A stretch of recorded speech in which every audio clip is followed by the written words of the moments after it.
Nacimiento, vida, muerte y trascendencia de Sócrates. El 29 de julio de 2005, la UNESCO acordó conmemorar el Día Mundial de la Filosofía, los días jueves de la tercera semana de noviembre de cada año. La fecha elegida fue la del nacimiento de Sócrates. Pero, ¿quién fue Sócrates? ¿Qué hizo para que su vida y pensamiento tuvieran una trascendencia que ha durado más de 2000 años? Sócrates nació en Alópece alrededor de 469 a.C. y murió en Atenas en 399 a.C. La primera etapa de su vida transcurrió en lo que se ha llamado el siglo de Pericles, 495-429 a.C., es decir, en la etapa en que Atenas se volvió la capital del imperio. Cuando muere Pericles, Sócrates tenía 40 años, pero la segunda etapa de la vida del filósofo transcurrirá en el periodo de decadencia de Atenas y de su democracia.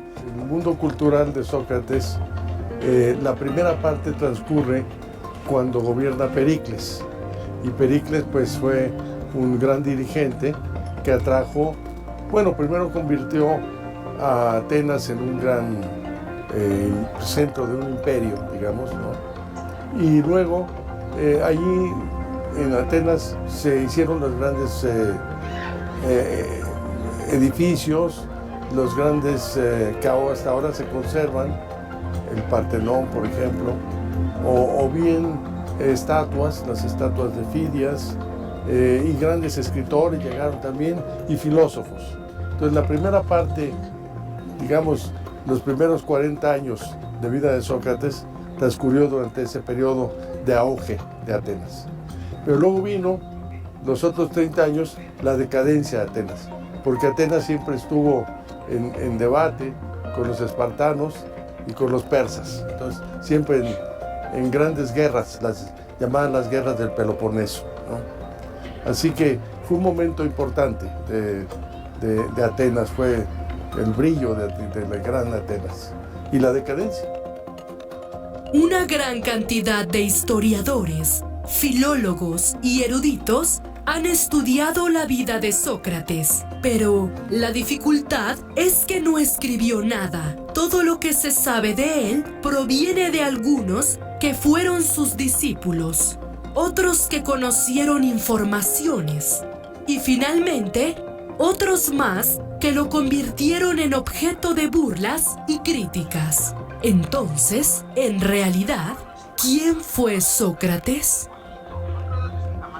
Hay un problema con Sócrates, con la vida de Sócrates, porque como sabemos Sócrates no escribió nada. Y entonces lo que se tienen son ciertos testimonios. Algunos fueron alumnos de él directamente, como Platón principalmente, ¿no? Y Jenofonte también, que fue alumno de él. Y los demás, pues realmente algunos que son críticos, por ejemplo, Aristófanes escribe una obra de teatro en contra de él. Entonces, lo que sabemos de él es todo lo contrario, ¿no?, de lo que él fue. Entonces es muy difícil. Se han hecho estudios muy especializados para buscar algunos vestigios de lo que él era. Entonces físicamente se dice o se mantiene con la tesis de que no era muy bien atractivo, ¿no? Era más bien feo, que era fuerte porque fue soldado, también fue hoplita, que se llama soldado en algunas batallas, ¿no? Fue un individuo que no le gustaba mucho estar con grandes vestidos de la época, ¿no? Era una gente sencilla completamente y que vivía la vida en forma tranquila. Incluso andaba descalzo. Él le tocó participar dentro del gobierno de Atenas, ¿no? De la Asamblea General de Atenas. Pero en forma transitoria, y además siempre fue crítico de las cosas, de las injusticias que se cometían, una nueva dirección de la filosofía griega. Desde el siglo VII a.C., los filósofos se habían dedicado a reflexionar sobre la naturaleza, como ocurrió con Tales de Mileto, Anaxímenes, Anaximandro, Heráclito, Pitágoras y Parménides. La reflexión de los sofistas y de Sócrates pusieron en el centro a las acciones humanas. ¿Quiénes eran los sofistas y cuáles eran sus posiciones? Los sofistas eran maestros del pensamiento, cobraban por sus servicios. A Atenas acudían personas de muchas partes para intervenir en la democracia y no sabían cuáles eran las reglas que la regían. Los sofistas no solo guiaban, sino también filosofaban.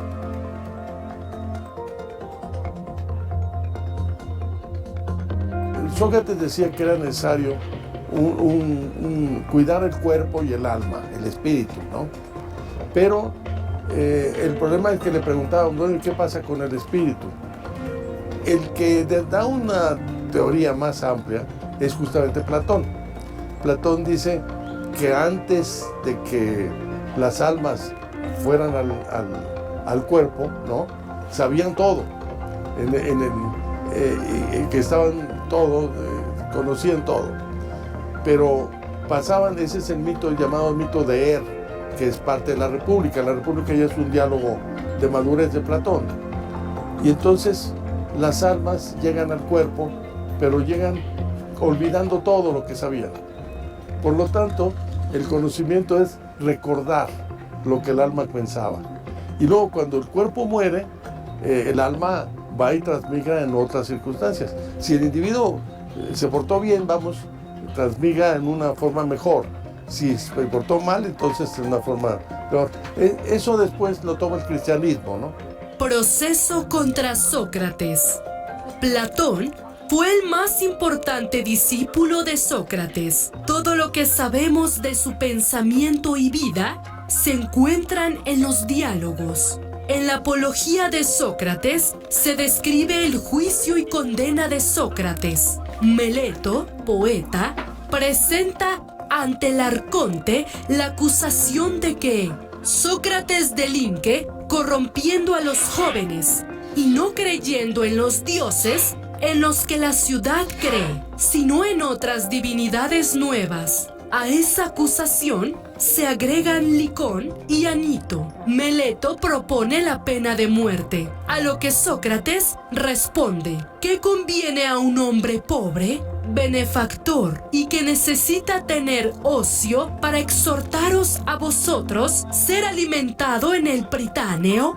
Como los jueces consideraron que era una burla, lo condenaron a beber la cicuta. Casi a punto de morir, él ya había tomado la cicuta, y entonces se levanta y ya empezó a sentir los síntomas de la muerte, porque era un veneno que iba enfriando todo el cuerpo, y entonces a la mitad dice: perdón, a uno de sus discípulos que estaba allí, Critón, no te olvides de matar un gallo a Esclepio.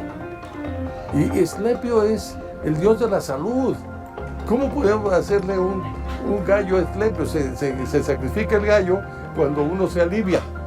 Entonces, pero es una ironía socrática muy curiosa, porque Sócrates finalmente dice: bueno, no hay que ver la muerte como algo malo, es inevitable, y a lo mejor vamos a una situación mejor. Es optimista. Entonces es interesante su figura. Ahora, con Sócrates cometieron una enorme injusticia al matarlo. Primero lo acusaron de no creer en los dioses. ¿Por qué? Porque él había dicho que él tenía como una especie de demonio, no en el sentido cristiano que tenemos ahora el concepto de daimonium, no, era una especie de espíritu, de formas de reflexión. Entonces él se quedaba horas y horas pensando, reflexionando, y en ese momento aparecía una especie de demonio, ¿no? el demonio que llevaba adentro, pero que le orientaba hacia mejores cosas. Entonces por eso lo acusaron de que no creían los dioses, pero había otros muchos más, Protágoras, que decía que los dioses no existían y que los habían creado los hombres. O sea, había muchos más y no los condenaron. Y la otra es que corrompía a la juventud, que como estaba hablando siempre con los jóvenes, entonces los corrompía. Y allí hay un punto importante, porque Sócrates tenía tuvo dos discípulos que fueron pues muy negativos, ¿no? Uno por su conducta. Alcibíades es uno que al principio era bien amigo de Sócrates, pero luego él se convierte en estratega del primero los atenienses, luego se puso de parte de los espartanos y luego de los espartanos se puso de los persas. O sea, era un traidor, ¿no? Entonces, pero hizo mucho mal a Atenas. Y el otro era también otro de sus discípulos, fue uno de los 30 tiranos que puso Esparta cuando Esparta venció a Atenas. O sea, Esparta venció a Atenas y entonces interrumpió la democracia y puso 30 tiranos. Y uno de los tiranos, desgraciadamente, era un discípulo de Sócrates. Y entonces, pero luego vino un momento en el cual hubo un proceso de amnistía, entonces no podían ya juzgarlos. Pero entonces dijeron, no, pues entonces hay que vengarse de Sócrates. Y entonces justamente lo condenaron a muerte, pero lo condenaron a muerte para ver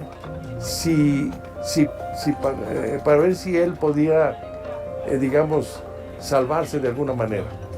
Entonces le dijeron, bueno, tienes que pagar 30 dinarios, no recuerdo el nombre, una cantidad de dinero para salvarte.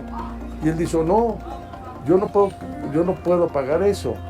Lo que puedo hacer es que ustedes me nombren benefactor de Atenas y que me den todo el tiempo, ¿no? Alimentos y todo. O sea, les dijo que no. Luego otros decían que por favor que se huyera. Entonces Sócrates dijo, no voy a cumplir la ley. Voy a cumplir la ley. Entonces, digamos, esa posición de Sócrates, muy valiente frente a la sociedad y una perspectiva muy especial, pues hace perdurar, es uno de los mártires de la filosofía. Y entonces ha perdurado más de 2500 años, o sea. Para los amigos del pensador griego, su muerte cierra un ciclo en la filosofía, pues consideraban a Sócrates el mejor hombre, el más inteligente y el más justo. A más de 2000 años, la figura y el pensamiento de Sócrates siguen siendo vigentes. Como dice León Robin, es el más grande del pensamiento griego. Es curioso que un pensador, ¿no?, que no escribió nada, subsista hasta hoy. Hoy un gran pensador. ¿Por qué subsiste? Por un lado, por sus aportaciones. Es el primer momento en que la filosofía se hace mediante un diálogo. Antes de Sócrates no había tal cosa, no había diálogo. En segundo lugar, el diálogo es sobre problemas éticos de la gente. O sea, qué es la bondad, qué es el bien, qué es el mal, en qué consiste. Reflexiona con la gente sobre los conceptos. Nadie puede hacer algo si no tiene claro qué es lo que está haciendo, ¿no? Y entonces por eso ponían aprietos a mucha gente.